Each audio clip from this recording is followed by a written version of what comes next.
ಎಲ್ಲರಿಗೂ welcome back to ಅತ್ತೆ ಸೊಸೆ ಸ್ಟೋರಿ ಸೀರೀಸ್. ನನ್ನಿಂದ ನಮ್ಮ ಅತ್ತೆ ನನ್ನನ್ನು ಯಾವತ್ತು ನೋಡೋಕ್ಕೆ ಬಂದರು ಆವತ್ತಿಂದನೂ ಅಷ್ಟೇ ನಮ್ಮ ಅತ್ತೆ ಮಗ ಹೇಳಿದ ಒಂದೇ ಮಾತು, ನಿನ್ನ ಮಗಳನ್ನ ನಮ್ಮ ಮಗಳು ಥರ ನೋಡ್ಕೋತೀವಿ ಅಂತ. ಎಲ್ಲರ ಮನೇಲೂ ಅದನ್ನೇ ಹೇಳ್ತಾರೆ ಹೆಣ್ಣು ಕೊಡ್ಬೇಕಾದ್ರೆ. ಆದರೆ ಆ ಥರ ನೋಡ್ಕೊಡಲ್ಲ. ಆದರೆ ನಮ್ಮ ಮನೇಲಿ ಆ ಥರ ಅಲ್ಲ. ಅವ್ರ ಮಗಳನ್ನ ಎಷ್ಟು ಚೆನ್ನಾಗಿ ನೋಡ್ಕೋತಾರೋ, ಅವ್ರ ಮಗನಿಗೆ ಎಷ್ಟು ವ್ಯಾಲ್ಯೂ ಕೊಡ್ತಾರೋ ಅದೇ ಥರ ನನ್ನ ನೋಡ್ಕೊಂಡಿದ್ದಾರೆ. ಇವತ್ತು ಅಷ್ಟೇ ನೋಡ್ಕೊತಾನೆ ಇದ್ದಾರೆ.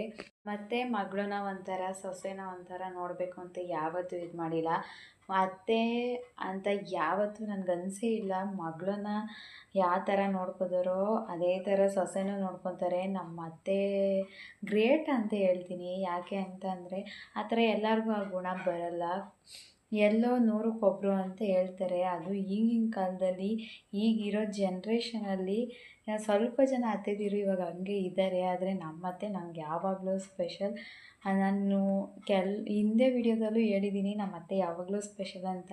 ಹೌದು, ನಂಗೆ ಅವ್ರು ಯಾವಾಗಲೂ ಸ್ಪೆಷಲ್. ಅವ್ರ ಮಗನಿಗೆ ಎಷ್ಟು ವ್ಯಾಲ್ಯೂ ಕೊಡ್ತಾರೋ ಅಷ್ಟೇ ವ್ಯಾಲ್ಯೂ ನನಗೆ ಕೊಡ್ತಾರೆ ಅಂತ ಅಂದರೆ ನಾವು ಅದನ್ನು ಯಾವತ್ತೂ ಉಳಿಸ್ಕೊಂಡು ಹೋಗಬೇಕು.